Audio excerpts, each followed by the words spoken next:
Omelette பிடிக்காதுன்னு யாராவது சொல்லுவாங்களா? ஆனா அதுவே இன்னும் கொஞ்சம் டேஸ்ட்டா பண்ணா, வாங்க எப்படி செய்றதுன்னு பார்த்துடலாம். ஃபர்ஸ்ட் வந்து ஒரு கடாயில எண்ணெய் போட்டுக்கோங்க. கூட வந்துட்டு கொஞ்சமா வந்து ஜீரகம், கொஞ்சமா கறிவேப்பிலை, கொஞ்சமா பச்சை மிளகா சேர்த்துக்கோங்க. கூடவே வந்து குட்டி குட்டியா நறுக்குன வெங்காயம் வந்து ஆட் பண்ணிக்கோங்க. வெங்காயம் நல்லா ட்ரான்ஸ்லூசன்ட்டா ஆகி, இந்த கன்சிஸ்டன்சில வரப்போ வந்து நம்ம அடுப்ப ஆஃப் பண்ணி எடுத்து வச்சுக்கலாம். இப்போ நமக்கு தேவையான முட்டை வந்து நம்ம எடுத்துக்கலாம். இன்னைக்கு நான் வந்து 5 முட்டை எடுத்திருக்கேன். 5 முட்டையும் வந்து ஃபர்ஸ்ட் எடுத்து நல்லா வந்து பீட் பண்ணிக்கோங்க.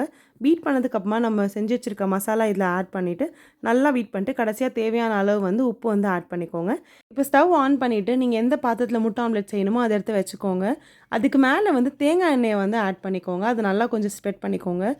பேன் சூப்பர் ஹீட் ஆனதுக்கப்புறமா நம்ம ஆம்லெட்ட வந்து ஊத்திட்டு, அத நல்லா பொன்னிறமா ஆனதுக்கப்புறம் அத திருப்பி, மடக்கி அப்படி இப்படி போட்டு தட்டில போட்டு சாப்பிட்டீங்கன்னா, சூப்பர் டெலிஷியஸான ஆம்லெட் ரெடி. இந்த ரெசிபிய வந்து நீங்க வீட்ல ட்ரை பண்ணிட்டு கமெண்ட்ல சொல்லுங்க. மறக்காம கமலாஸ் கிச்சன் ஃப்ளேவர்ஸ சப்ஸ்கிரைப் பண்ணிக்கோங்க. பாய்.